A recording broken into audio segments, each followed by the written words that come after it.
second position, experienced pro driver, but also a very fast gun in the real Porsche Mobile 1 Super Cup. He's teammate with Jesse van Kuijk and also teammate with Max van Splunteren. And I spoke to their team manager and I asked them, what do you expect from Max and Larry, because they are in real racing and sim racing quite fast, and that's what he answered to me. First,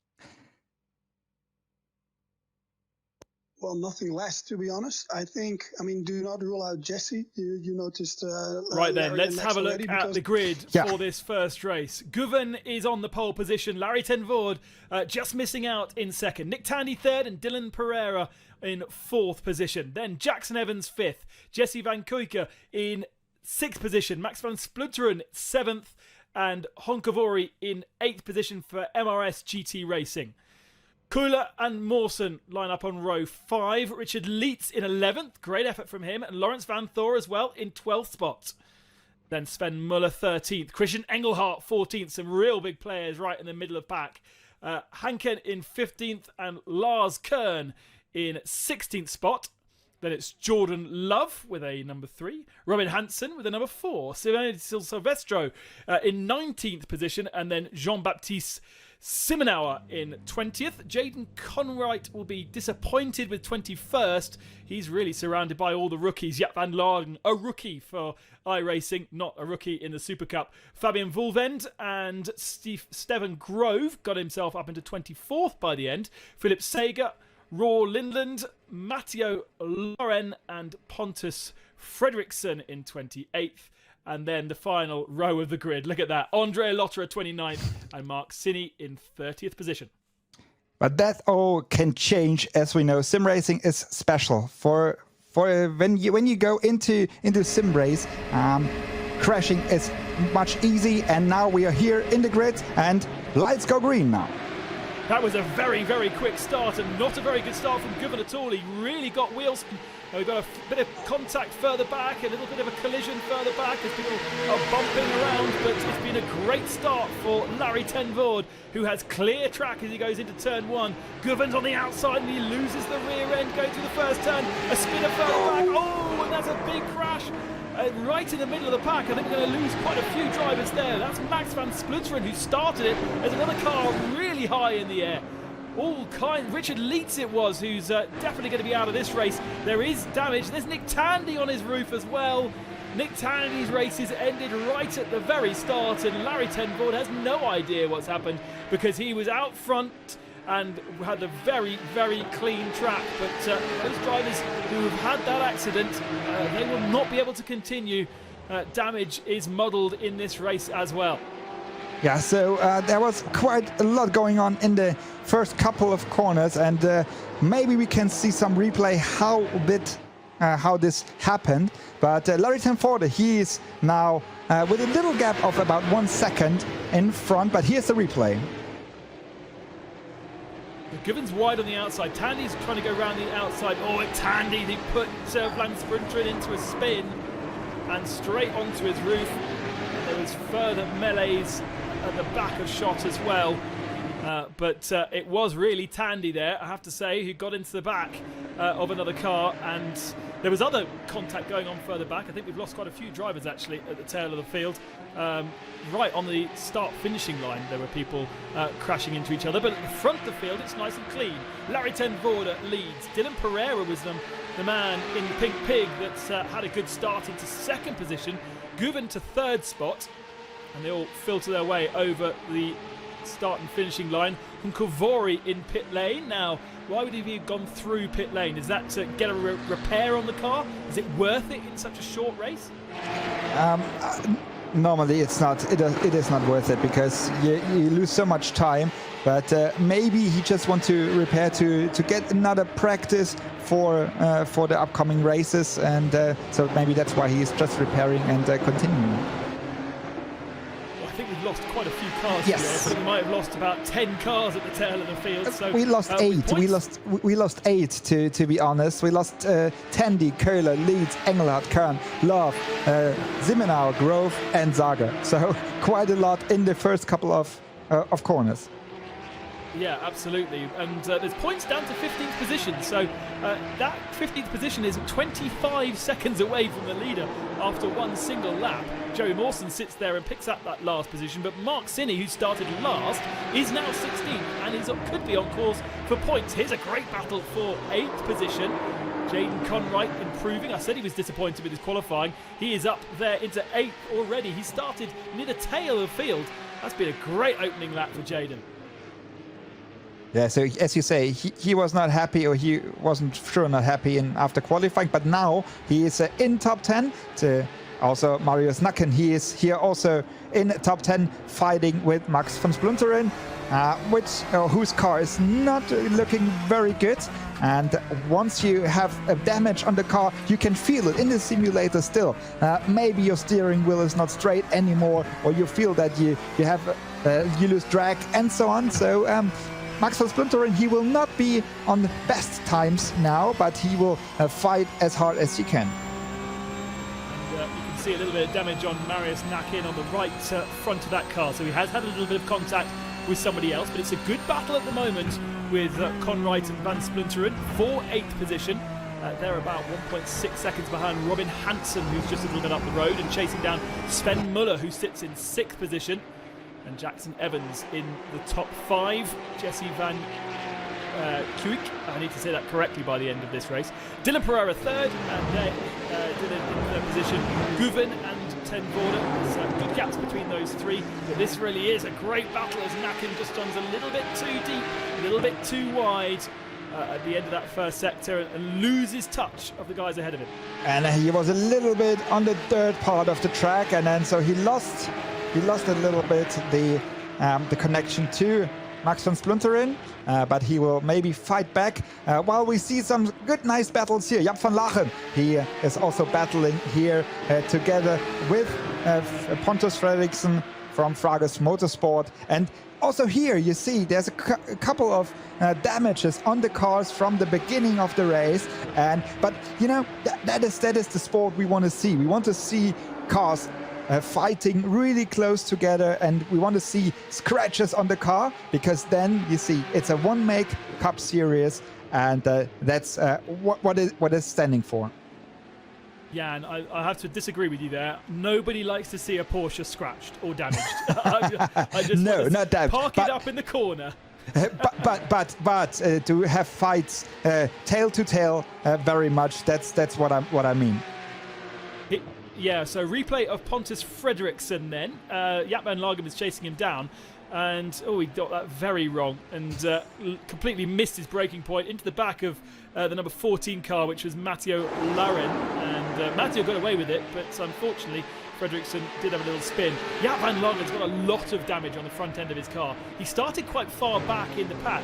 And I wonder what he had to get through on lap 1 to be able to pick up that damage, but also to be able to continue. At the moment, he's in 13th position. He's picking up a couple of points, so he may be a rookie to iRacing, but he's doing the right thing. Every single lap will be more experience for him.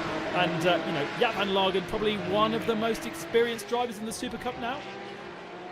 Yeah, he definitely is. Beside Michael Ammermüller, he's one of the most experienced drivers. But here, he's one of the less experienced drivers. While we have here a spin of Max van Splunteren. So he was off track again. While we see the replay here, it's turn number 5. Braking here for turn number 5. And then... Oh no, he was collected. He was collected in front of him. Where was that Marius Nacken? It was either him or his teammate. Jaden Conwright. Yeah, it was Jaden's dropped down to 10th position, so I think it may well have been Jaden who spun. There is Jaden in 10th, and indeed it was, just losing the rear end a bit too wide, and that is going to damage the car as well.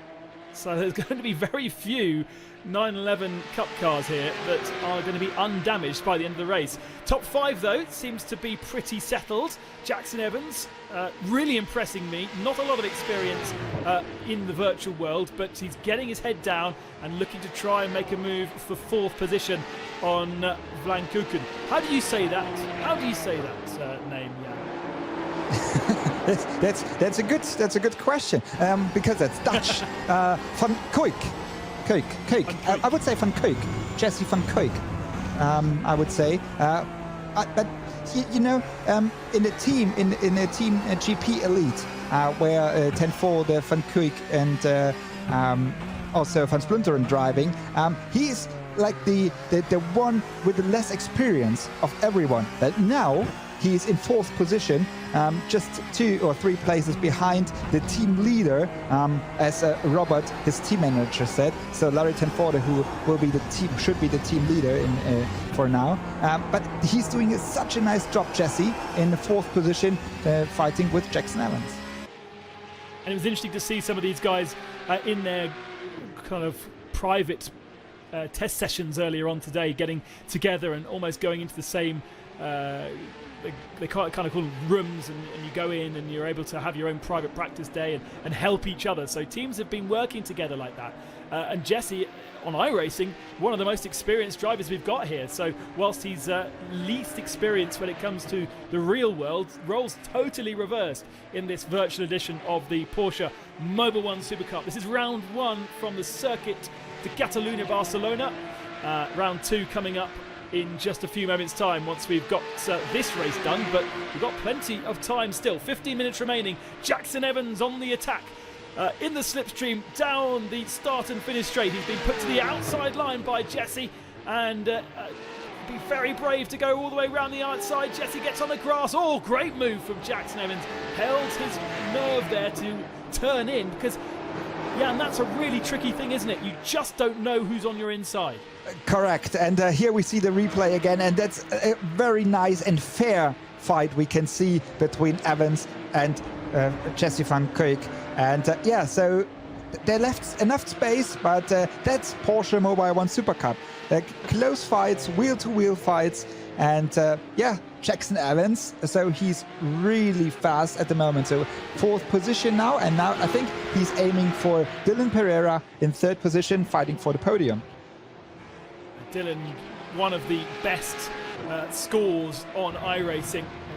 When you do start, as I think we explained a little bit at the start of the program, when you start on iRacing, you get given a rookie license, and you the amount of experience that you have, the amount of races that you do, and how you perform in those races gives you a better rating.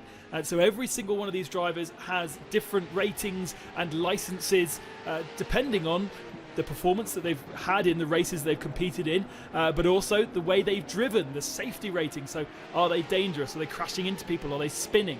And all of that goes into a big computer that calculates basically how good you are on this platform. And Dylan Pereira has the best license rating of them all on this field. Yeah, so it's a so-called I-rating as well. So and yeah, he's very good in there, but you have to drive very, very much. Larry Tenforde, he's also driving very much on iRacing, as well as Ayachan Güven we see here. So the front runners at the moment, the gap stays about the same for the last couple of laps. So Tenforde about a little bit more than 1 second ahead of Güven, and then we have a gap of about 3 seconds to Dylan Pereira, and then another 3 seconds to Jackson Evans. So that's the top 4. But I think these guys know exactly how to handle the tires, because tire wear is switched on here. Because, you know, you have to come along with the tires. You have to handle the tires over the whole period of the race. And I think Ayachan Güven in the green and white car behind Larry Tenforde here in the orange and white car, he will be on the line, so he will know exactly what he has to do to fight in the last couple of laps against Tenforde. And how difficult is it to get these tyres to last the full 25-minute race? I mean, you have to be really careful on braking, on steering. You know, you don't have to be too aggressive in general. As a racing driver, even you're not too aggressive in the real driving, you are still too much aggressive in the simulator. So you really have to be careful and soft in driving, and now even more when you want to save the tires. And things like this, Ayhancan Güven did now, like using the sausage curbs too much. So the yellow curbs you see behind the other ones. That's also not good for tire wear, for suspension, and so on. And yeah, you have to really have to focus on that. Have to have an eye on that. To be soft on steering. When you look to the steering wheel, he's really much soft. No counter steering, nothing. So he's saving tires to have a shot on Larry ten Voorde in the last maybe 2 or 3 laps. Yeah, he's taken 0.4 of a second out of him on that last lap. But interesting to see that Larry ten Voorde does have a bit of traffic to contend with. A lot of those guys that had accidents in the first couple of laps went into the pits and have come back out. So Nick Tandy is circulating again.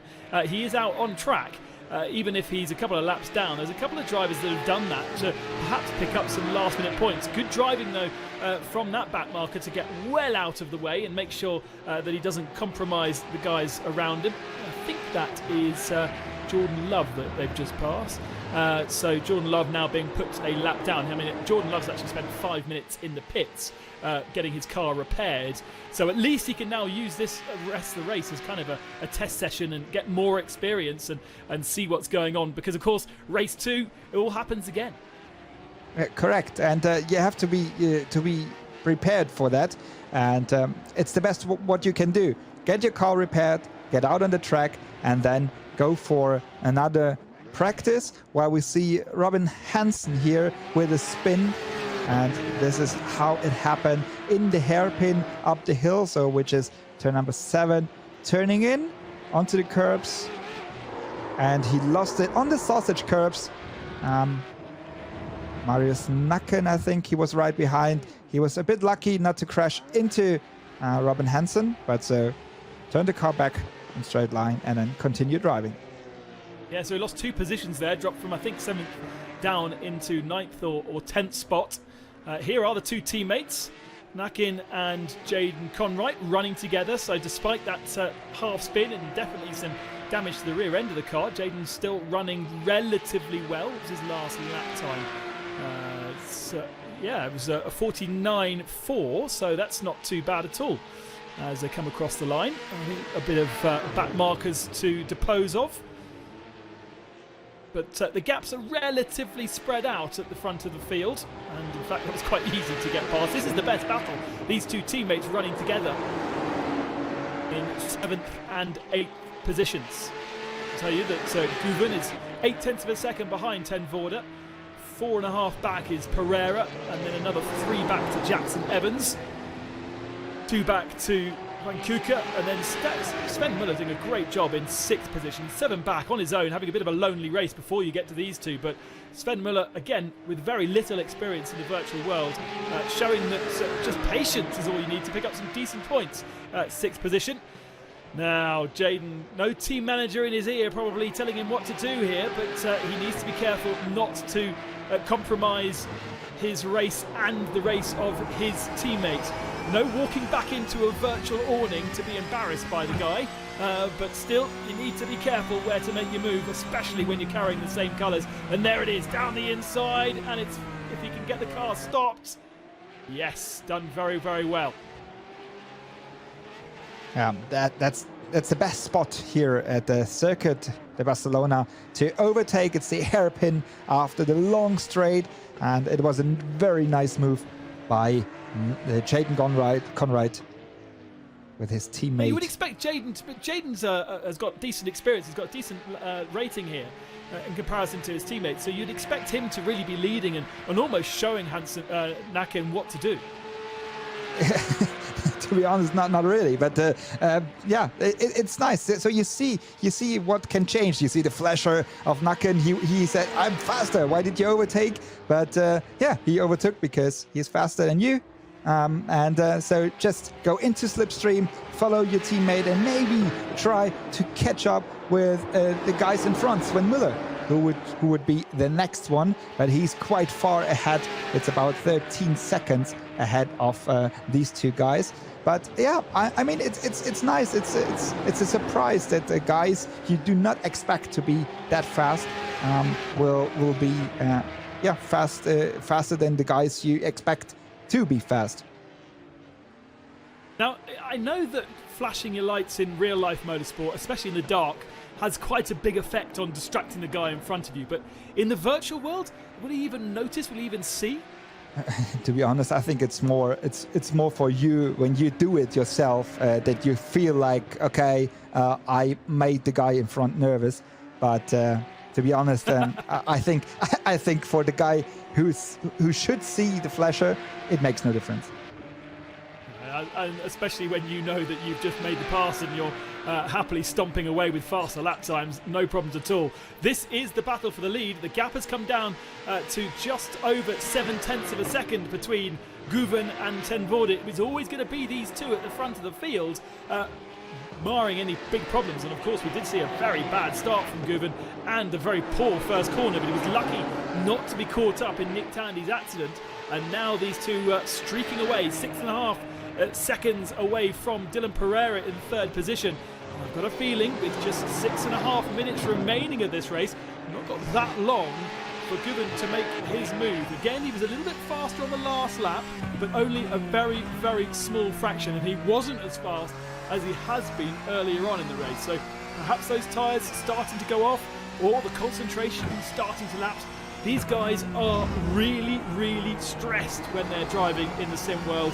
It's no easier doing it like this than it would be sitting inside that real car.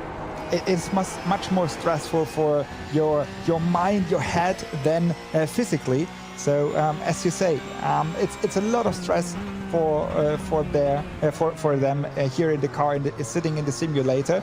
And I think when you have like a guy like Guven behind in your back, then it's a lot more pressure you have on you, and you see that Van Splunteren, Larry Ten Voorde, the guy in front we see through the window, he's struggling, he's pushing hard. You can see his back moving of the car with pushing very hard, and I think we will have a big fight in the next couple of laps, because Ten Voorde, he's not willing to let Guven give him the victory too easy, so they will fight definitely.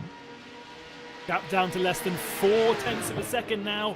It's getting closer and closer. We've got at least 2 laps remaining of this race, perhaps even 3 laps, I reckon. And Guven is less than a car's length away from the lead of the race here. Ford is going to have to be really aggressive with his defence. Maybe not through 4 or 5, not quite close enough. But there is also Nick Tandy ahead, a back marker. Hopefully Tandy will get out of the way, knowing that these guys are the leaders. He will have that information on his heads-up display. He'll know that he's got the lead of the race closing in on him, so hopefully he'll get out of the way. One overtaking opportunity there, but not quite close enough. And now this basically an acceleration zone down to the best overtaking opportunity of the whole lap. Guven feeling a slight loss of downforce, slightly understeered out through there and just rode the curbs a little too much. This is the corner that really makes a difference. If you can hook this up, then you can line yourself up, and he's made a great exit. Maybe not quite enough slipstream to go down the inside into the braking zone, no, but he's got more laps about. The pressure is on, so Ten Voorde feels the pressure of Guven, and we still have about 2 laps to go, and even, as you say, maybe 3 laps, and there will be an attack of Guven in the next couple of laps, and maybe also an overtake. I think Ten Voorde stressed his tires a little too much, also maybe in the fight with the back markers. So when he was lapping the back markers, maybe he stressed his tires, because Guven could slip through quite easy, and now we have the slipstream coming down the straight. Will there be an attack? No. So Guven stays behind. Driving really sensibly, Guven. These two know how the virtual world works. They've got a lot of back markers to navigate through as well that perhaps don't have the same experience. And again, just like in the real world, you trust, you have to have a faith with the guys around you to know what they might be doing. Quite the opportunity down the inside there, not really the biggest braking zone, but with 4 cars, perhaps this is the place to do it. It's going to get very messy with all the back markers. They're almost parked up on the side of the road trying to get out of the way. They've managed to get through 2 of them. There's still 2 more to come. And they're catching them in the worst possible moment around the lap where you need to carry momentum up this hill. And there's a back marker right in the way. This is not good. He has to go on the brakes. Then Border and Guven goes to the outside line. They go side by side. Can't quite make it stick, but that was half the mile stuff. And he's still in the slipstream. Ten Vorden knows he's there. He hugs the white line on the inside. And Guven goes to the outside line. But there's no way he's going to go around the outside here. Not a chance. Oh, creative work from Guven. But Ten Vorden holds on for the moment. All those back markers. I knew there was going to be trouble.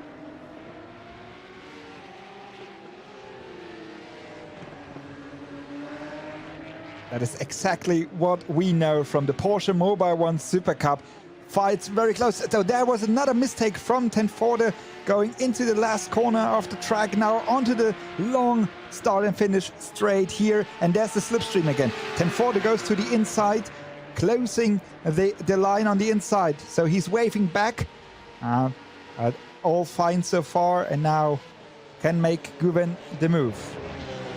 Yeah, and we're down to less than a lap's length left of the race, so the time will elapse before they get to the checkered flag. This isn't a 25-minute plus 1 lap race that we see in lots of other motorsports. This is just 25 minutes, so the checkered flag will be out the next time they go along the start-finish line here, and that gives just a couple more opportunities for Guven to find himself on the top step of the podium in race 1 here in Barcelona.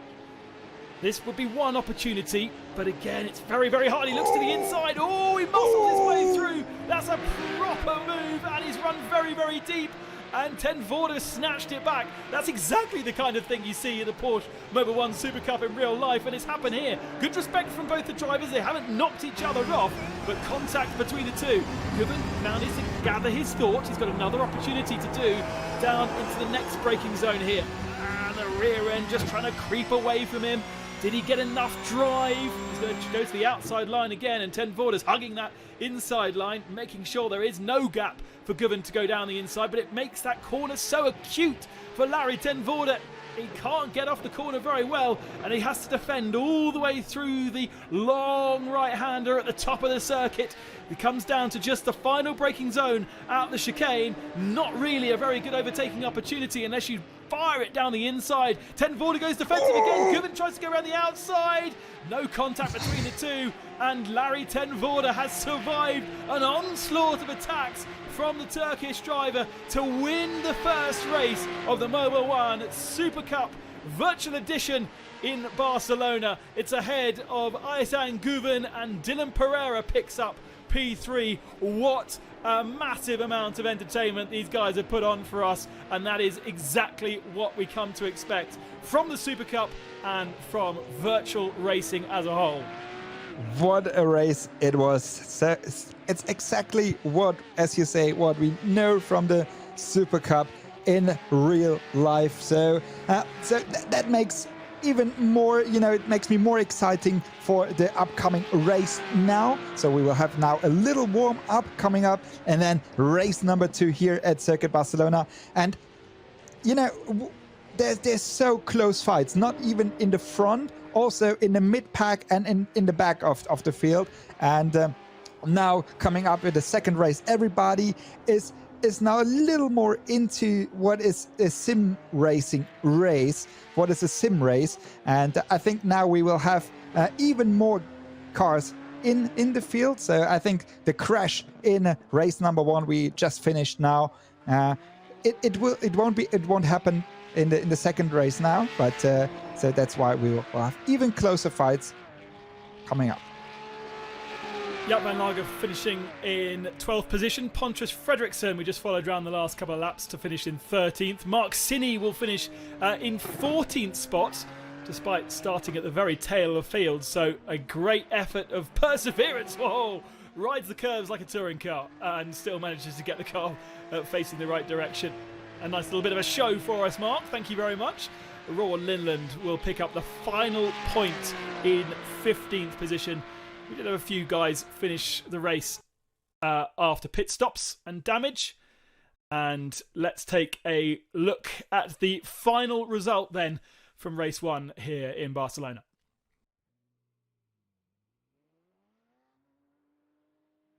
It was may have missed that, it was because we're already in the warm-up. Here we go. Here we go. Larry Here we Tenvoorde go. then takes the victory ahead of Guven by just 7/10 of a second by the end. Dylan Pereira in third. Jackson Evans in fourth. Jesse Van Kook in fifth position. Sven Muller impressive in sixth position. Yaden Conright improving from a bad qualifying up to seventh. Marius Nack in eighth. Joey Mawson ninth. And Robin Hansen in 10th spot. 49 seconds down by the end. Simona Silvestro picks up points for 11th. Jaap van Lagen in 12th. Pontus Fredriksson in 13th. Mark Sinny 14th. Roar Lindland picks up the final point in 15th. Christian Engelhardt just missing out. Nick Tandy in that big accident at the start. Jordan Love as well. Andre Lotterer 20th position. So he was back out on the circuit. And then guys who either retired out of the race or spent a lot of time parked up in pit lane, including Fabienne Vulvend. We said Simona was the only woman. Fabienne's there too. Correct. Yes, and it was the first win ever in the Porsche Cup, so the Porsche Supercup for Team GP Elite, and so yeah, it's great for them to have a full season entry, both in the virtual version but also in the real Porsche Mobile 1 Supercup, and starting off with a win in the first race. It's just amazing for them. Yeah, and Larry Tenvoorde, not only is he great on the virtual world, but he had a great season last year, picking up a victory in Monza in the real life Supercup, a couple of other podiums. He's kind of come out of as a bit of a star over the last couple of years in the 911. Yeah, so you really have to come along with the car. So as I know from my own experience, so it is not easy to come there and be fast. So you really have to get to know the car, how to drive it, and how the car wants to be driven. And so once you get that feeling, you are one of the pros. And that's why we have guys like Ammermüller, Van Lachen, and so on. We have them for so many years in the Cup because they are pros in the 911 Cup car, which is quite special to drive. You have the engine in the rear of the car. You have a very light front end of the car because there's no weight on there, because there's no engine, nothing. And so it's quite special to drive. And yeah, so you learn all the basics, and you learn quite a lot in all the Porsche Cups, because you have so many things. You're starting like in the sports cups, like in the basic runs, in the basic cups, coming up through Carrera Cups, and then to the top to the Porsche Mobile 1 Super Cup, which is the highest you can get for in the Porsche One Make Series. And do you think that this virtual version of the car simulates how those special nuances of how a Porsche should be driven? Do you feel like you have to really transfer those skills into this, and it differs very differently to others? Yeah, I think so. I think.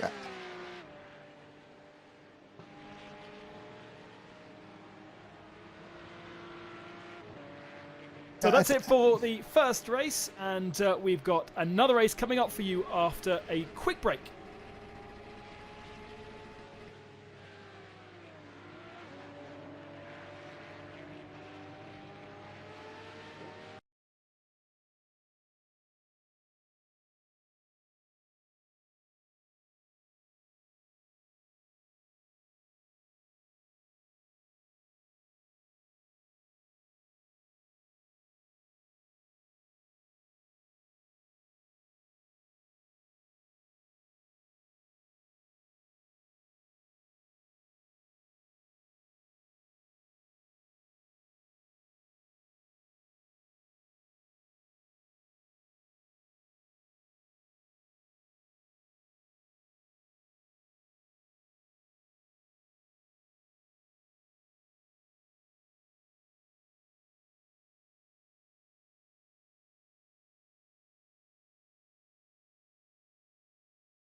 Welcome back to the Circuit de Barcelona, Catalunya for the warm-up session before we get heading out to the second race of our first day of the virtual edition of the Porsche Mobil 1 Supercup. Fantastic initiative from Porsche to get some of their drivers racing again whilst we wait for the real world to get back going again. And we've been proven that virtual racing is just as exciting as the real world. Yeah, and that first race at the head of the field was as professional as you would expect. Yeah, for sure. So even when you see the entry list with the guys you know from sim racing, you expected to have these tight fights. But I think also the guys who crashed in the beginning of the race, at the start and maybe in the first couple of corners, I think they learned quite quick because they're all professional racing drivers, either in the Porsche Mobil 1 Supercup or Porsche factory drivers. So they know how it works now. They don't need too much time to get along with it. And I think now it will be even closer in the front, in the mid-pack, and also in the back of the field, because we will have much more cars running after the first lap.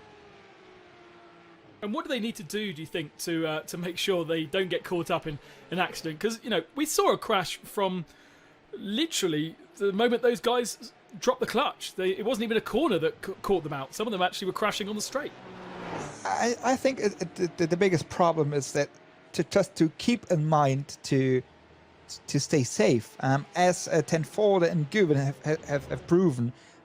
Just make sure in sim racing it's not about pushing too hard or to fight too hard. Just stay safe, go around the track, do your laps, and then once you have that feeling, you can also have an eye on the other guys. And I think now everybody was really focusing on their self, especially at the start, going in with a clutch and with a throttle and so on. And now I think everybody is a little bit more focused on the surroundings around them, and so that we will have a lot less crashes and contacts.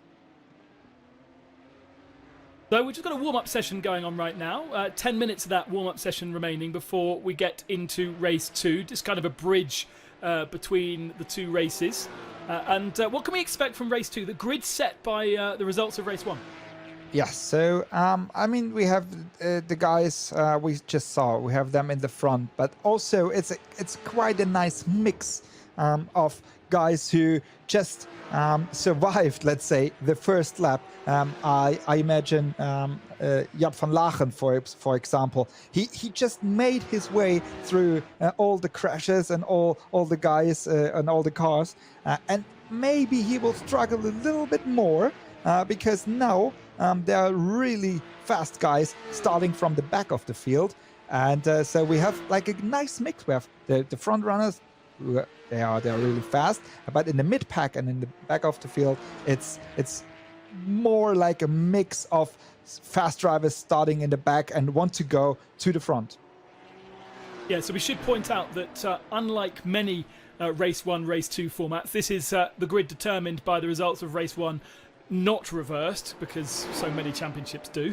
But in fact, the winner of the race will be on pole, and second, and all the way down to the back of the field. So as you say, we are going to have some guys who were caught up in that first lap crash, and so actually going out onto circuit and just getting in 1 or 2 laps was vitally important for those who were caught up in the accidents, because it gave them a better grid position for this one. Correct. That's why it makes sense to go into pit lane, have a repair of your car, because that is a thing you can do in sim racing. You go into the pit lane, you let your car repair, even though it is very much damaged. You can have it repaired, go back on the track and practice and get a nice spot for race number 2 in the format we are driving here in the virtual version of the Porsche Mobil 1 Supercup. So we will be racing again in just 8 minutes time, about 10 minutes time probably by the time we get to the start of the actual race. Just to remind you, this is a championship, so it's not just a couple of races that we're doing this weekend. We're going to be racing at Silverstone on the 18th of May for rounds 3 and 4, and then the last weekend of April, 18th of April I should say, not May, the last weekend in April, the 25th, will be rounds 5 and 6 around Spa-Francorchamps. And then we'll take a couple of weekends off, and the 16th of May will be the final round at Monza, round 7 and 8. And as I mentioned a little bit earlier, points are awarded to all these drivers, and the champion will earn a little bit of cash as well. And of course, the title of Mobil 1 Super Cup Virtual Edition champion for 2020. I wonder if that allows him to pick up a trophy when they do their Porsche awards at the end of the year. I am sure, because actually the virtual winner, Josh Rogers, who won the effectively iRacing World Championship last year, he had an invite, didn't he? Yeah. So it is a program in their whole motorsport world. So it is not just, as you say, just a little bit of fun. It is what it is. It is racing. And so Porsche is implementing this kind of series like they are running the Porsche Mobil 1 Super Cup. So here, that's what I'm saying. You're not just fighting for this race or for just a little bit of fun. You're fighting for a championship, and that's why sometimes it's much better to stay in second position, for example, earn the points, and in the end, you have to have a look on the sheets for the championship.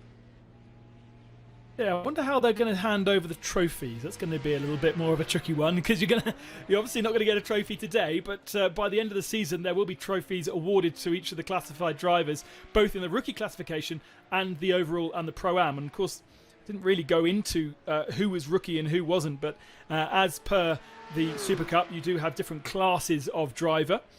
Some of the drivers who are guest drivers don't score points either, so the likes of Nick Tandy, for instance, won't actually score points towards the championship. So we'll have to keep an eye on the social channels to see exactly how the points work out by the end of these first two races.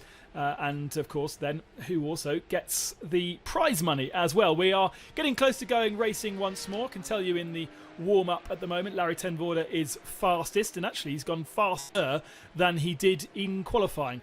Not everybody is out there. There's a couple of drivers who have been missing this warm-up session, including Nick Tandy, who I imagine has gone to make himself a cup of tea before the next race. But we're getting ready to go for the second race at the Circuit Barcelona Catalunya Porsche Mobil 1 Super Cup Virtual Edition 2020.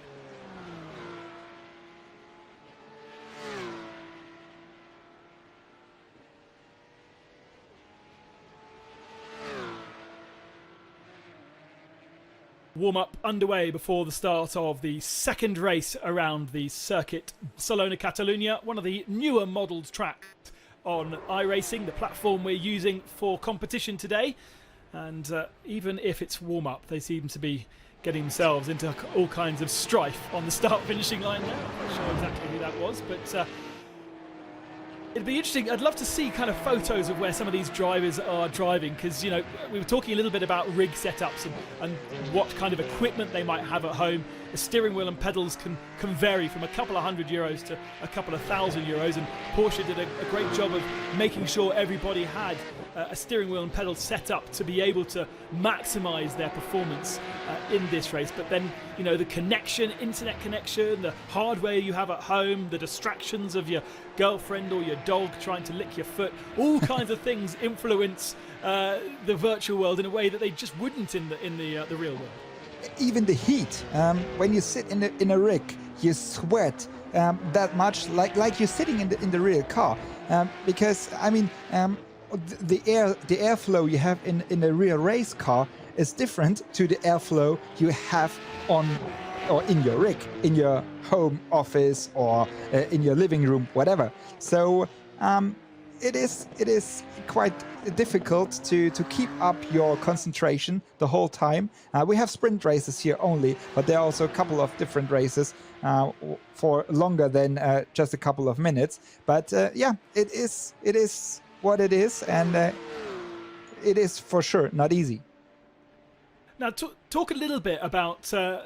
As just go through the track conditions quickly.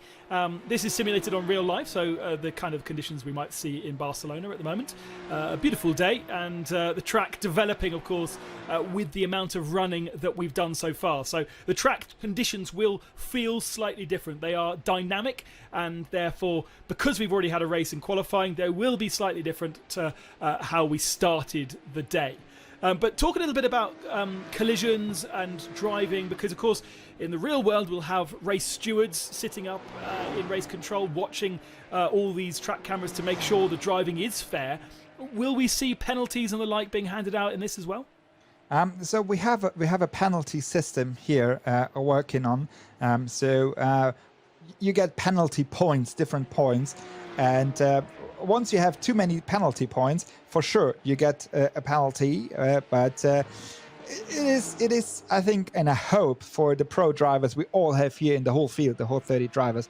Not so easy to get these penalty points. But for example, once you have, like, let's say 25 penalty points, you will be disqualified from the series. And but all the points that you get is up to the things you do. So the incidents happening, for example, track limits or crashing into another car, pushing another car, whatever. So it's depending on the incidents you have, then you get the different points for it. Yeah, absolutely. And it does mean that the racing is governed, and it's not just a crash fest out there. These guys do take it very, very seriously, and if they do drive badly, then they will be penalised, and there are race stewards looking at it to make sure that we have entertaining racing as well, because there's one thing that we're seeing a little bit of in the world of virtual racing right now, and that is kind of fun races where it might as well be Destruction Derby, and it just doesn't do for me a very good representation of how sim racing should really be.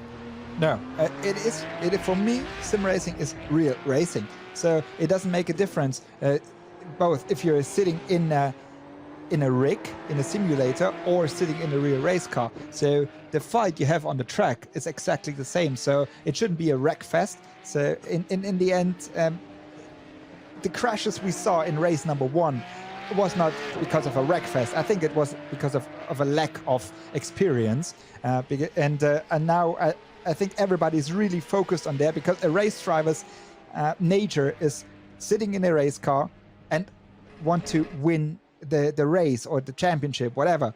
And so that's why I think everybody here knows exactly what to do. Right, so we are about to get the second race underway, and as we've said before, the grid set by the results of the first race, which means on the front row of the grid we will see Larry ten Voorde and ASN Guven. Now, Guven was on the front row of the grid in the first race, but did not make a very good start, got a lot of wheel spin, and was lucky not to be gobbled up by so many cars behind him. In the end, managed to go through turn 2 just in second position. So he was lucky there. Let's make sure. I wonder if he's been using warm-up to practice those starts. So there's the front row then. Behind, Dylan Pereira, one of the more experienced iRacing drivers, and Jackson Evans, one of the least experienced drivers. Again, fingers crossed for the start. Sven Muller on row 3, Jaden Conwright alongside his teammate Marius Hacken on row 4, and then Joey Mawson and Robin Hansen row 5. Didn't see a lot of those guys. They were kind of in the middle of sensible driving, but not too many disasters. Silvestro and Jaap van Lager, and we are going to go quickly into the racing. Andre Lotterer down in 20th. We've got Lawrence Van Thor 23rd position, Richard Leitz 27th position, and the grid is round out by Philip Sager and Lars Kern. 29 drivers are taking part in this second race. Oh, and don't forget Nick Tandy, he's in 18th spot. So waiting for those lights on the gantry to go green, making sure that everyone is logged into the race, got themselves on the grid. Ooh, a little bit of creeping from row 3. Was that a jump start? I think it may well have been from whoever was on the third row. I think that was Sven Muller who might have jump start. A much better start from Guven, who runs alongside Ten Voorde down towards the first turn. Ten Voorde being squeezed to the inside, so he has to take a really acute line through the first turn. Hits the curb. Oh, and that's Jackson Evans, who spun out in the background, just took too much curb. Most of them are much cleaner through. There's a couple of cars flying in the background, but most of the front runners much cleaner through. And Jackson Evans has got a huge amount of work to do now from the very tail of the field. Number 20 there, who was also flying in the air, Roar Lindland from 15th. And we also just lost Fabian Vulvend at the tail of the field. Let's see a quick replay. Oh, collisions already before they got to the first turn. That sort of lack of spatial awareness. And there was a second, 2 black cars spinning at the tail of the field. And then when they came back onto the track, they collected others. So really messy from the middle to the back of pack, and they are playing bumper cars. That was, I think, last Kern. That was one of those. At the front of the field, though, it's Aykan Guven ahead of Larry Ten Voorde. He must have gone round the outside and held on to that position. Dylan Pereira in the pink BWT Lachlan car in 3rd spot. But it will not be Jackson Evans in 4th. He started in 4th, but spun out, just got kicked around by the curb. And it's nice and tight as they come through into the second half of the lap. We have now the complete opposite situation. We have a Guven in front and a Larry Ten Voorde behind. But here is still the fight we have seen in the first race between Conrad and Nacken. Oh no! Oh! Teammates together have crashed into each other. Simona Silvestre trying to go around the outside, and she's just got a little bit too happy on the throttle. Jaden Conright being collected by a teammate. Let's have a look at the replay again. So Conright is the leading car here. Comes through the first chicane, gets held up by 83 ahead, and then just gets shunted. So that was Sven Muller who was slow through the chicanes. Simona Silvestre tries to go around the outside. It's on the throttle and then spins herself into the wall. Yeah, so we have this. We have things like so-called slowdowns in when you cut, for example, chicanes. Maybe Sven Muller had such a slowdown, and he slowed down immediately after accelerating out of the last chicane, and that's why maybe he was so slow in the exit of the corner, and then there was no way for Conrad and also no way for Nacken to avoid the crash. And Simona de Silvestro, she was unlucky on the wrong spot at this situation, so and that's why she spun as well. She was doing really well on that first lap, kept herself out of trouble and was inside the top 10. But unfortunately, probably not too much damage to the car, but just got a little bit too excited when she finally freed herself from that melee and spun into the pit wall. Nick Tandy was a guy who was right in the middle of things, and unfortunately he's had an accident and is in pit lane. So Tandy was, oh no, there he is, he's in 13th position, but he has been, timing screen's lying to me, it says it's been in the pits for a minute. He started a lap down. Gosh, okay, so a 1 minute penalty, and actually catching up with quite a few of the guys who are limping back to pit lane. Here's Jukka Honkavora, who we lost in race 1. Trying to get past Gove, is that Gove, I think? No, it's Gove's teammate. Oh, and gets collected as well by Jordan Love. Oh, that's messy. So Honkavora, Jordan Love was in there in that very bright coloured car. Here's Max van Splitteren. Going down the inside of Marius Nacken, I think this is. And this should be an easy pass for him.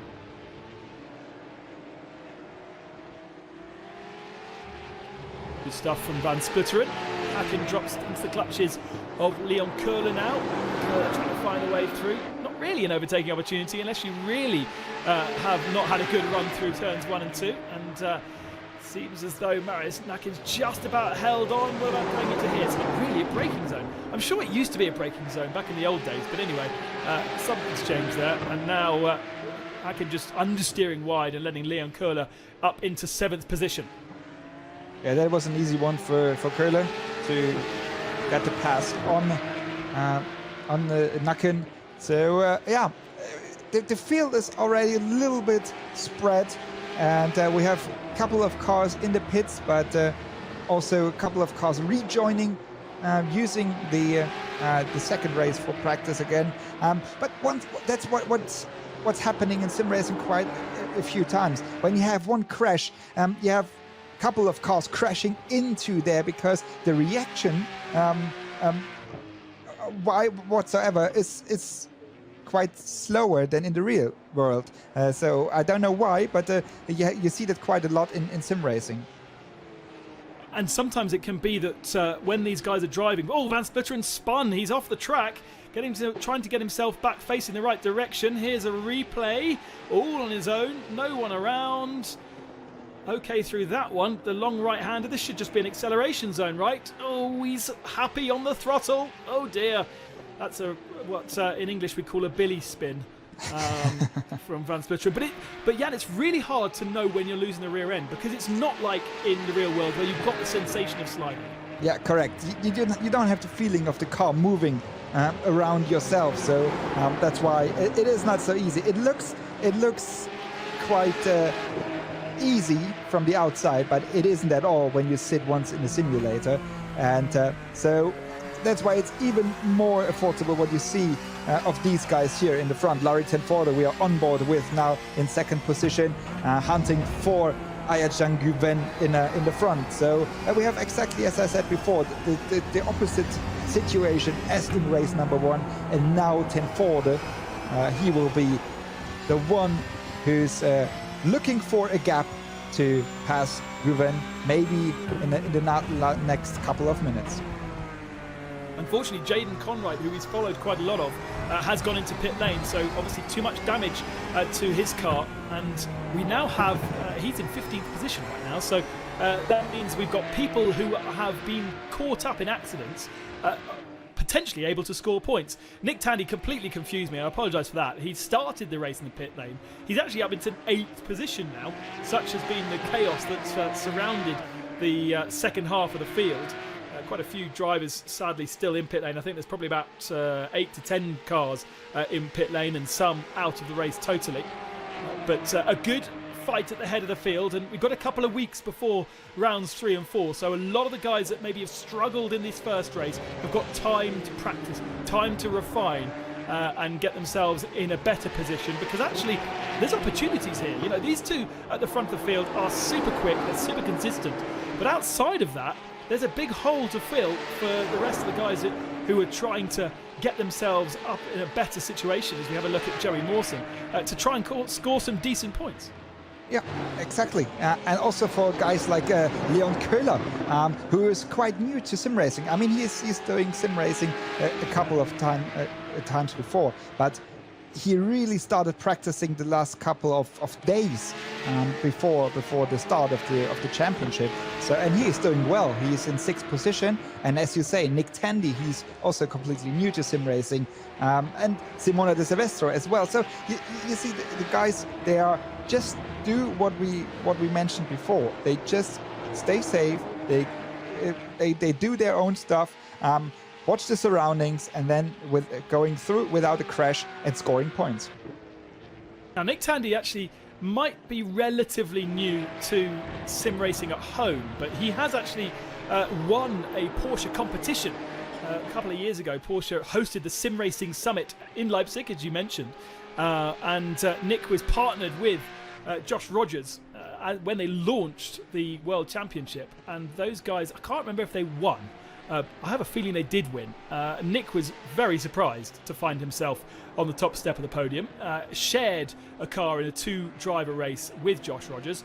So Nick is, after that, he got a bit of the bug and he started really concentrating on his kit. But we didn't really see him appear in many sim races the last couple of weeks. He was too busy building a model set of his team truck, because he owns a team, JTR, that run Porsches in the UK, and he built a model of his truck and his car. So that's why he's not been on iRacing relatively recently, but this one should be focusing his mind back on the job in hand, and running in 8th position as well. So next target for him, Marius Nakin. He's a 2.5 faster than Marius, so I think Nick will be moving himself up through the field in a few moments. That is quite interesting with the model of his trucks. But yeah, so that's what race drivers do when they have too much free time, I would say. Absolutely. So, but now you see, he's a professional racing driver jumping into the virtual race car and be fast again. So, and because sim racing is all about practice. That is sim racing. So you really have to practice all the time. Some of these guys sitting in the simulators from 9 in the morning until 9 in the evening. So so they're really practicing a lot, and you get quicker and quicker lap by lap. And sometimes you don't know why. You just get quicker because of driving. And this is exactly the same with the Porsche Mobile 1 Supercup in real life. The more you go for testing and analyzing your stuff and everything, the quicker you go, because for everybody it's exactly the same. It's the same as here. So you can change quite a lot on the car. Here you have fixed setup, you can change anything, but also in the Supercup you cannot change too many things. So it's up to driving and your own driving style and adapt everything to the car. And once you do it, you're fast, and that's the same in sim racing and in the Porsche Mobile 1 Supercup in real life. And if you were going out for a test day to try and improve your lap time in one of these cars, you'd have a huge amount of telemetry, one of the main tools really to analyse your performance, to be able to look at how and where you are fast and slow, and then translate that back into going out into another session and driving it better. Is that something that exists in the virtual world as well?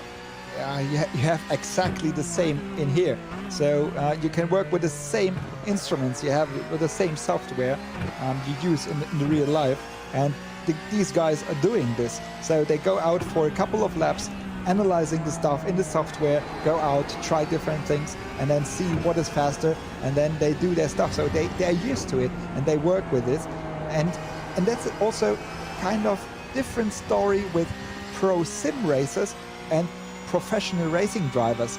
So it's kind of different, because sim racers do it the other way around. So they go and try by try and error on the track, and racing drivers from the real racetrack, they go and analyze all the stuff, and that's kind of different. But in the end, they come close together in the different races. So you see, you can either this way or that way. We're about halfway through this second race here around the circuit. Barcelona, Catalunya, second round of the Porsche Mobil 1 Supercup Virtual Edition. We've got about 15, 16 cars out on track, and sadly about 13 in pit lane, having had various accidents on the first couple of laps. We did clear out quite a few cars again on our first lap of racing. You can see the order, top 8 at the bottom of the screen there. With Nick Tandy in 8th position, chasing down Marius Nakin. And just as I speak, here they are. Tandy all over the back of Nakin, and Nakin will be clever not to fight that too hard, because he's picked up good points in the first race. He's keeping his nose down the inside. That's brave of him, because again, perception is not something you have in the virtual world like you would have in the real world. In the real world, you can turn your head, you can see a little bit. Okay, not as much as you can in a normal car, but you can have a feeling for where cars are around you. But it's really, really hard in the virtual world to know if somebody's got their nose on the inside, other than they do have kind of a spotter, don't they? Yeah, they have people sitting there, and for the I mean, here we have a sprint race, and so they by their own maybe have a spotter to have a look for the surroundings, but they have a team behind. So for the analyzation, for the analysis, for strategy, and so on. So they, as we have the real racing drivers driving the cars, we have the real engineers engineering the cars, and so that's so amazing, I think, and that's make. You know, you have two different worlds. You have the sim racing world and you have the real racing world. But that thing is combining both. And I think that makes it so interesting. Now, we mentioned that there are different categories. We've got the Pro, Pro-Am and Rookie category. Here's a good battle for the Pro-Am. The two Team Australia boys. Teammates with Stephen Grove at the moment just behind Mark Sinney. Sinney very new to this. Actually, both of them are very new to it. Stephen Grove missing out in really being able to perform in race 1. So although the car looks a little bit second-hand, he is still crawling all over the back of his teammate. They're both in points-paying positions. He dives to the apex, loses the rear end a little bit, but gets back on the... nearly once now. Gets back on the power, though, and off he goes again. But as you can see, the damage to that car will not be making it easy to drive either. No, not at all. And yeah, you see Jackson Evans. His car is looking also not quite well after the first lap crash he had, and they are fighting now. But I think it's just, as we said before, it is just practicing what they do now for the next couple of races coming up. Not for position there. Jackson Evans trying to recover. We saw him spin at the first corner. Such a great result in race 1, but sadly a little bit over exuberant with the throttle, upsetting the car balance by hitting the sausage curb and spinning out. And so he's been in the pits for 11 minutes to recover. And there's Roar Lindland getting well out of the way. I think he may be retiring. And oh no, he's just come out the pits. So is he coming out the pits and suddenly realised that he's got cars bearing down on him and tries to get out the way? Yeah, just straight on, making sure he's not in the way of anybody. Roar is down in 23rd, so he's not going to be picking up points. Interestingly though, he went straight back to pit lane, so not quite sure what's going on there. At the front of the field it is as it was, with Guven leading Ten Voorde by 1.2 seconds now from Dylan Pereira in 3rd position. Then this battle between Jess Van Kuijk and Joey Mawson. Mawson, a relative rookie to iRacing, and in P5, again another Australian. What time of night is it in Australia right now? I suppose it depends on whereabouts he is in Australia, if he is indeed even in Australia.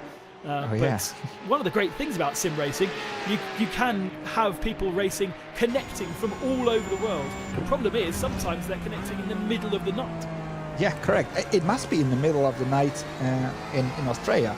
Yeah, and there you see how they really focus on that. So they really want to do it to connect like in the middle of the night to a sim racing session. And yeah, that's also the thing Porsche is aiming for. So they just don't want to don't want to entertain. So they want to show real racing. And and once you do that really focus, then you do the stuff like Mawson probably is doing when he's connecting from Australia. Hasn't really managed to make much inroads on P4. We've seen this kind of battle pretty much stable, but they will have to be worried about what's going on behind, because Nick Tandy is in P7 and he is taking chunks of time out of the guys behind him. So Tandy's going to find himself fighting for P6 by the end. There's Leon Köhler, 3.9 now the gap. Look, he's taken half a second per lap out of him. So with just under 7 minutes remaining, I reckon Nick has got a bit more progress in him. That's good to see. It's nice to have one of the pros actually driving like a pro. Although it was a bit weird actually. He kind of took a bit of too much curb and it really unsettled the car totally. Not the 2 wheels up kind of poised as you would expect. And that really is a fine balancing act, isn't it, Jan, to be able to drive a car over these massive curves and still keep control. You really have to know where to settle the car, where to aiming for that curves to not unsettle it, and that is not easy. But once you do it right, you're very fast, and so yeah, you have to do it really proper, and these guys do it quite well. And once you're just like a little bit off, you're just jumping around, you lose all the speed out of the corner. And especially at this place where we saw Tandy in the last chicane, where you only have like a very fast right-hander and then have a long straight like we have here. Once you lose the speed in the exit, it is much more easy for the guys to overtake or to come closer to you. Guven leads Ten Voorde by 1.4 seconds. Pereira in 3rd, then Van Kuijk, Mawson, Köhler and Tandy P7. Marius Nack in P8, Van Sprutteren in P9. and points awarded all the way down to 15th position. Simona de Silvestre was inside the points the last time I looked, but relying upon technology means that I haven't got great timing screens, but she's P12 now, so she's well in the points, just behind Jukka Honkavori. So that's good to see that Simona, although she actually doesn't qualify for points because she is a guest driver, good to see that she's doing a good job. There she is in the ABB car. She is the test and reserve driver for the Porsche Formula E team, and therefore the ABB sponsorship in reflection to the title sponsor of Formula E. And of course, all of these guys that sponsor motorsport around the world are suddenly scratching their heads and going, well, hang on a second, how do I get the exposure that I want out of motorsport if motorsport doesn't exist? So great to see some of these sponsors getting truly behind. Max van Splitteren recovering after an early spin, and he's now on the back of Marius Nakin for P8. I noticed that the two Australians have swapped positions as well, Mark Sinney and Stephen Grove, and Sven Muller it is that's the last of the point scorers in 15th position right now. But you'd expect van Splitteren with a bit more experience to find a way past, and a little lock up there from Marius just ahead, just locked the front wheel, the unloaded inside left front wheel through there, and opens the door a little bit. That's not really an overtaking opportunity. And now they head up the hill. A little bit of a tap of the brake just to settle the car through this right-hander, and then into the slipstream. Van Splitteren should be able to get it done into this second braking zone. Marius Nakin on the brakes, and yeah, Van Splitteren just a little bit deeper on the brakes. That's all he needs to do, get alongside enough, although of course the track does go back to the right-hand side again. He just backs out of it, just not quite alongside enough. Really, when that sort of situation occurs, Jan, you really have to shut down the turn and make sure you don't have the guys to the side of you, because he can, in that situation, fight back. Correct. You really have to think of that, and so that is the situation, and that's what they are also have to watch and have to an eye on. But it's a very nice fight here, coming down the straight with a slipstream, and I think we will see another try from the outside, but this is not possible in this way. But Nakin goes long. I don't think Nakin meant to do that. No. Yeah, he did a nice job of kind of shutting down both apexes. Ran deep into the first run, ran deep into the second one, and put Van Splitteren on the outside of both turns. Van Splitteren would have liked to have gone around the outside of one to be on the inside for the next, but somehow found himself on the outside of both. Looking down the inside there at turn 4, not really a place to do it, but he could fire it up the inside here. Nakin holds a very defensive line, locks up, goes deep, but then can get the slingshot. And again, same as what we saw last lap, this isn't an overtaking opportunity, and he keeps it locked down. So great little battle between these two right now. Definitely the faster car is Max van Splitteren, but at the moment he needs to think a bit more about how he's going to overtake, and that is not the place to do it. No, not at all. So there you have to back up, but now he can try. But he's again on the outside. Van Splitteren in the orange and white car. And Nakin is doing a great job, but there was the contact. I was waiting for it, to be honest. So they were fighting really close, but I think Ray Stewards will have a look on that for sure. Well, let's have a look at it again. So he's put him on the outside line, and again, Nakin's run deep into the curve, so he's going to have to then sharpen it up.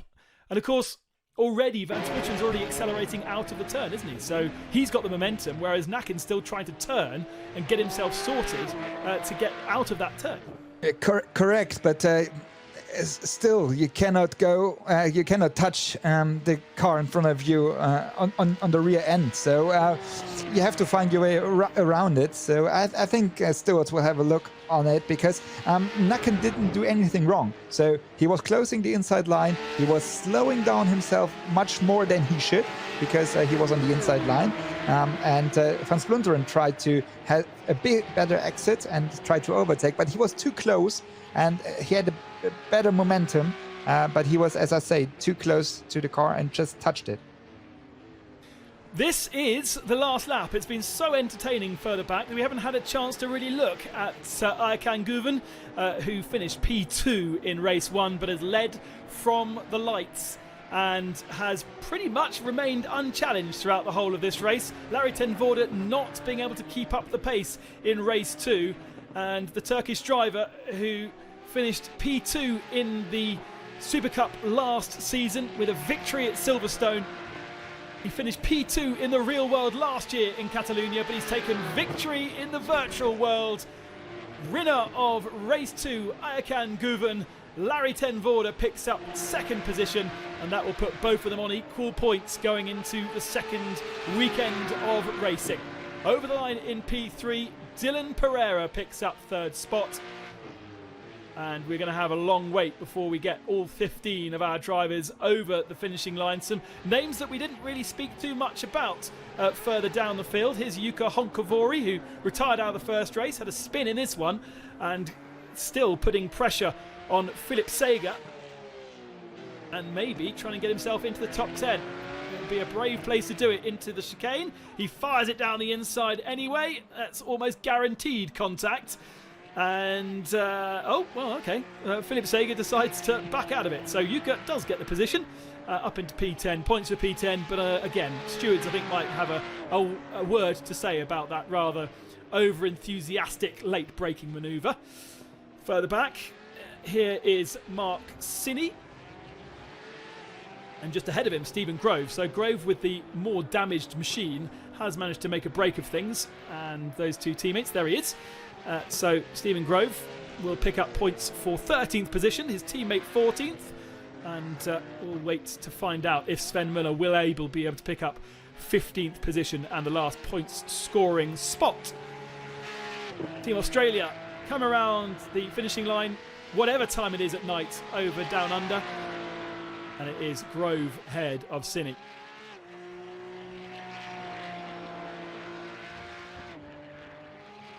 And the last of our 15 cars is Sven Muller in 15th spot. So Richard Leeds just missing out on points, and Pontus Fredriksson as well. So here are the official results of race 2 of the Porsche Mobil 1 Supercup Virtual Edition. Aykan Guven beating Larry ten Voorde by 1.9 seconds in the end, with Dylan Pereira in third. Jesse van Hoyk in fourth, with Joey Mawson an impressive 5th position. And then Leon Köhler in 6th, winning the rookie class ahead of Nick Tandy in 7th, Max van Splutteren in 8th, and Marius Hack in 9th, with Jukka Honkavuori picking up that top 10's finish. Philip Sager, the first of our Pro-Am drivers, in 11th, then Simone Di Silvestro, our guest driver, in 12th, Stephen Grove and Mark Sinney, with Sven Muller in 15th spot. Richard Leeds, Jaden Conright, Fredriksson, Lotterer and Jackson Evans missing out. And then some of the drivers that sadly did not manage to make it past the first lap. Jaap van Lagen will be hoping to do more, as will Christian Engelhardt, Robin Hansen, Fabian Volvend and Lawrence Van Thor didn't even take the start.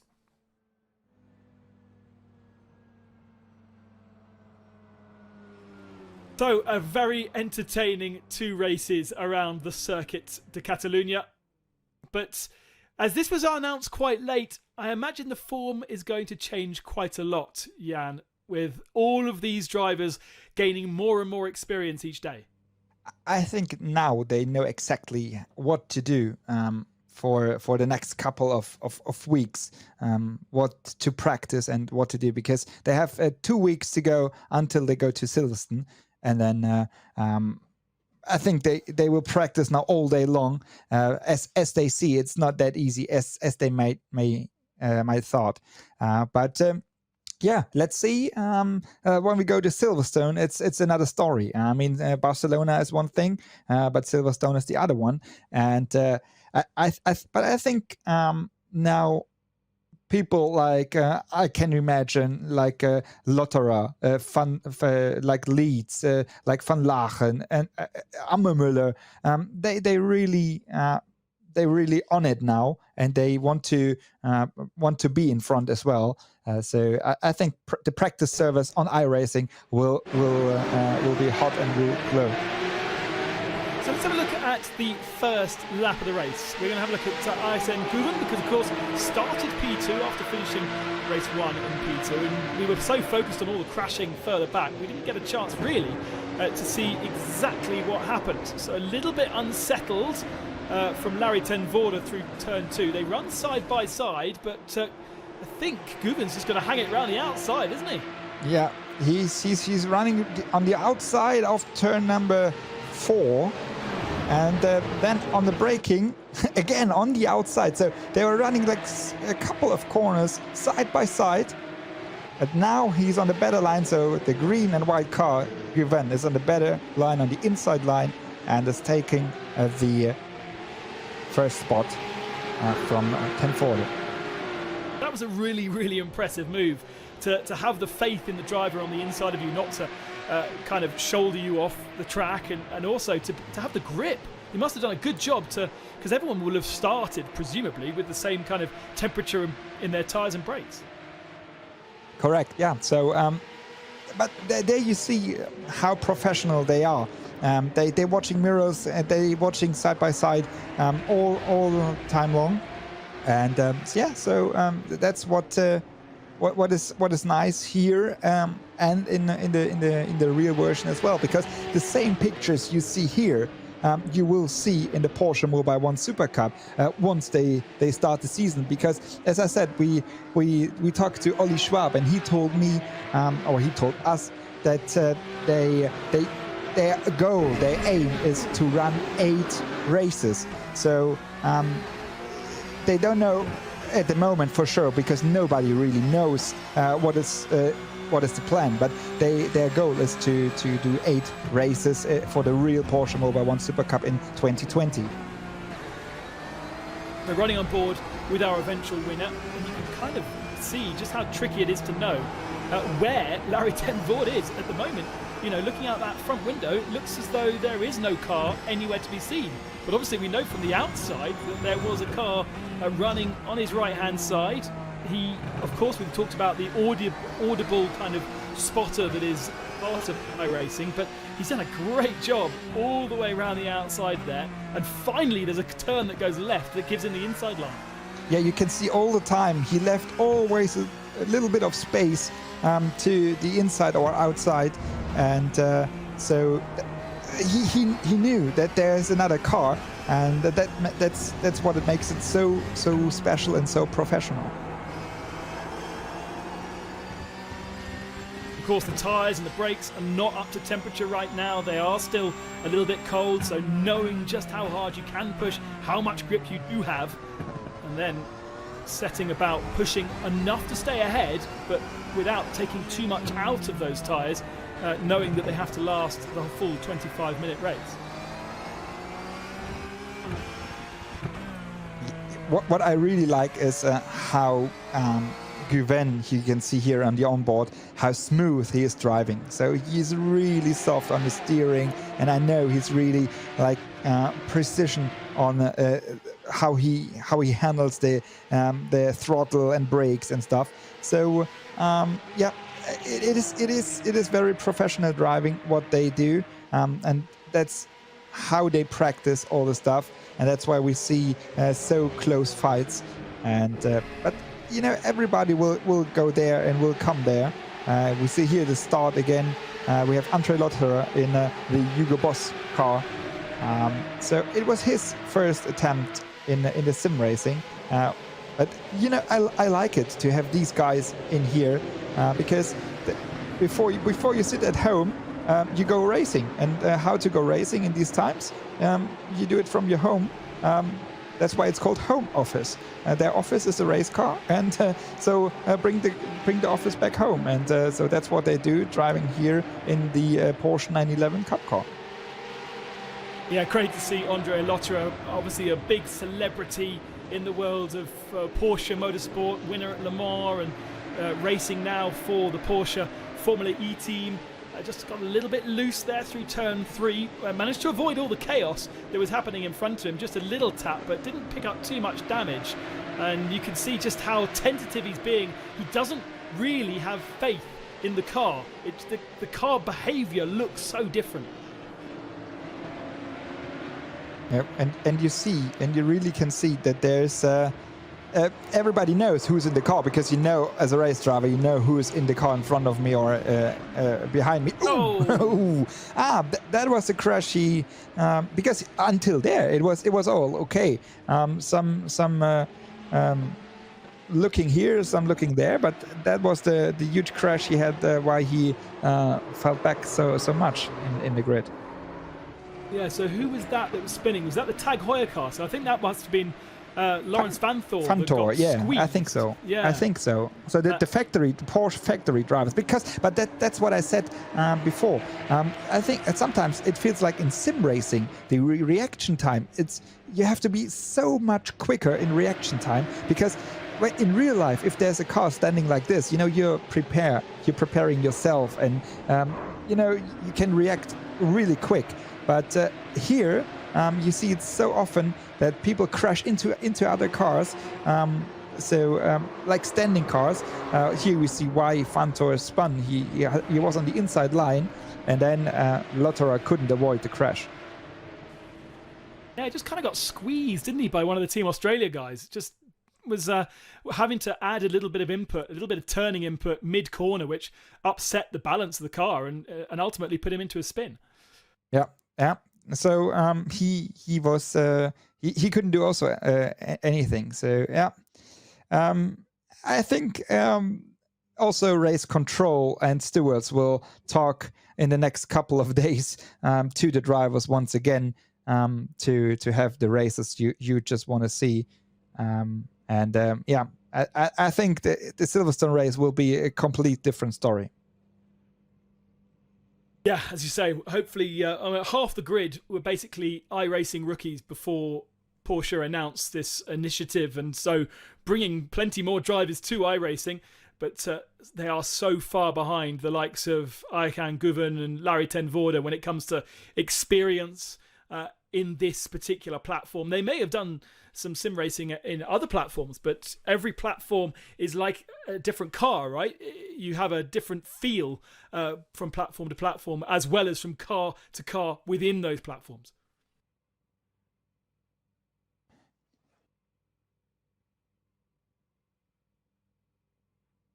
So just looking at the race results then from the second race, Guven beating ten Voorde. And of course, it was a different story in race one, because Larry ten Voorde took victory ahead of Ayhan Guven. Dylan Pereira with a couple of third positions, so solid for BWT Lechner Racing and their points haul, because of course, teammate is Michael Ammermuller, three-time Supercup champion in the real world, but a non-starter in these first two races, and he will be on the back foot then when it comes to Silverstone. And the experience, okay, he can experience outside of racing, but he'll be looking to try and gain as much experience as possible, because he will not. They're all racing drivers, right? They all want to win regardless of what they're doing. Right, yeah. Once you go into a race, the only thing you want to do is win. There's nothing else. So you don't go there to fill up the field. And so in the end, everybody who's joining here is wants to be a winner, and so that's why I like the Porsche to have their factory drivers also in here, because now you can really see on another level. So you have like the factory racing world where they are like worldwide number one. So they are special racing drivers, really good racing drivers. But now they come also into a world of another world, like sim racing world. And here they have to start, let's say, from the beginning. So they have their strengths, what they do, what they've learned, and what experience they have from the real racing. But now they have to start from the beginning and have to climb up the ladder again, and that's what I like, and that's what also they aiming for, and that's what it makes it so special. So if you're watching this for the very first time, you know about real-life Porsche Mobil 1 Supercup, and you've gone, oh, this looks pretty good, and not quite sure exactly what you're watching, because there are many times where I've flicked on over the last couple of weeks to streams of races and gone, what's that? Oh, gosh, that's virtual. This is iRacing, the platform, and there are literally hundreds of thousands of people online on iRacing every day wanting to go racing, whether it be on circuits like this, European circuits, Silverstone, Spa, Monza, or indeed ovals in America. You can drive off-road and rallycross cars. There's all kinds of different things to do, and you can sign up, just download the game, get yourself a steering wheel and pedals. As we said, just a couple of €100 will kit you out, and then you could be part of this. And in fact, you can find yourself in lobbies with some of these drivers practicing for the next event. And you have over 100,000 of active users on the iRacing platform, for example. And everybody can go there. You go to your to the shop, you get a wheel, you get a pedals, and then you can start. You need a PC, okay? But so then you can start with the driving, and you can drive against Formula One drivers. You can drive against Porsche factory drivers, and whatsoever. And so that brings the whole world together. And so that's so nice. And to be honest, when can you drive a Porsche RSR ever in your life? But you can do in iRacing, for example. So I've never driven a Porsche RSR in real life, but I did here in iRacing. So and the good thing is, as Porsche is working so close together with the simulation software developer, the cars feel exactly like they are in the real world. And so once you're driving an RSR, Porsche RSR, so the Le Mans car, here in iRacing, you know how it feels to drive the car in the real world. So because it's exactly the same car, and it looks exactly the same, it feels exactly the same. And that's what I really like here on this platform. Absolutely. An amazing platform, a beautiful platform as well. And as I've done many a time this last couple of weeks, got myself mistaken for real world and virtual world races. And we're going to have not just this, but a couple more rounds of this championship before hopefully the real world kicks off. We go on the 18th of April to our next round. And, Silverstone isn't that much different to Circuit de Catalunya in terms of characteristics, right? You've got the fast corners, a couple of slow corners, long straights. Yeah, the only difference is maybe the weather.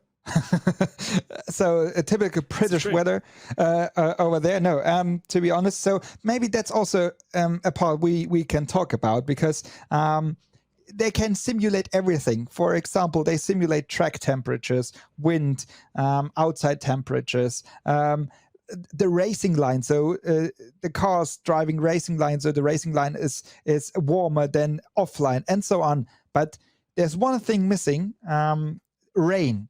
Rain is at the moment in iRacing missing. But as you know from internal information, they're really much working on it. And so if there's anybody out there who is not really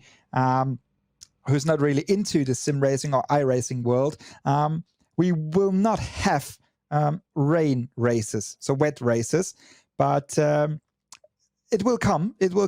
But in the end, we have the so-called dynamic weather. So weather conditions changing, like you have clouds, no clouds, wind is changing, and so on. And this is also affecting cars and track, and you really have to adapt it on your driving style. And I think that's what's coming up also for the next couple of rounds. Oh, Silverstone in mid-April, it's almost guaranteed to be, if not wet, then at least cold and a very low track temperature, and therefore very hard to get the tyres working. After that, we go to Spa, another place very well known for its bad weather, at the end of April. And in fact, that's the same weekend that WEC should have been racing there. So that would be nice to go to Spa for rounds 5 and 6. Same format, 2 races, qualifying session. Hopefully many of the same guest drivers and for sure many of the Supercup drivers that we've already seen, plus a few that had a few issues. And then we will finish the championship in Monza in the middle of May. A slipstreaming track that always provides fantastic racing, whether it be virtual or real. Yeah, so as you say, a very exciting season ahead of us, and we both looking very much forward to it. This was the round number 1 and 2, race number 1 and 2 here at Circuit de Barcelona, Catalunya, and I think now everybody is keen on what is going on here, and they really much also in the factory at Stuttgart looking into these kind of racing, because it was the first time Porsche ever did a thing like that. So the real racing drivers going into a sim race, because they have their Tag Heuer esports Supercup, so which format they had last year, and but this is for sim racers. This is for pro sim racers. This series here is for the real racing drivers. So it's a different format, and I like it, and I think and I hope to see many more championships and series like this coming up. And who do we think is going to be the outside of those first 2, who clearly have an advantage, or even the top 3 are a kind of a separate club above the rest? Who are we going to see improve for Silverstone in a couple of weeks' time? Who perhaps you would expect to be higher up, but maybe got caught up in accidents? I have a couple of names. For example, Leon Köhler. I think he will be one. He will be one of these guys. Nick Tandy. As well. So Nick will for sure not working on his models again. No, he's finished it now. So exactly. So he will be in the simulator all the time. Max von Splunderen, for example, but also guys. I think guys like Andre Lotterer. He is fixed on that. I know he's that kind of winner guy. He wants to be up there, not down at the bottom of the results, and he will fight for it. And so I think there are a couple of names, but also Simona de Silvestro, one of our 2 female drivers here in the field. She did a really good job. So I think she will also climb up the results. I'm going to tip Jackson Evans to get a better result. Obviously got a good result in the first race, but sadly out the points in the second one. So a man to watch out for, but has a bit of experience on the platform. And my biggest surprise, I think, has to be Marius Nakin and the solid performance that he put in, probably thanks to his very experienced teammate Jaden Conright. But Marius was in the top 10, not necessarily the fastest, but he can go from there. It's a good platform to work on and get himself to the sharp end of the field. Well, Jan Seifert, thank you so much for joining us on these first 2 rounds of the Porsche Mobil 1 Supercup Virtual Edition. A pleasure to work alongside you, and I can't wait for Silverstone in a couple of weeks' time. Yeah, same here, and very much looking forward to the next couple of races, and I hope to have you guys as spectators on here as well.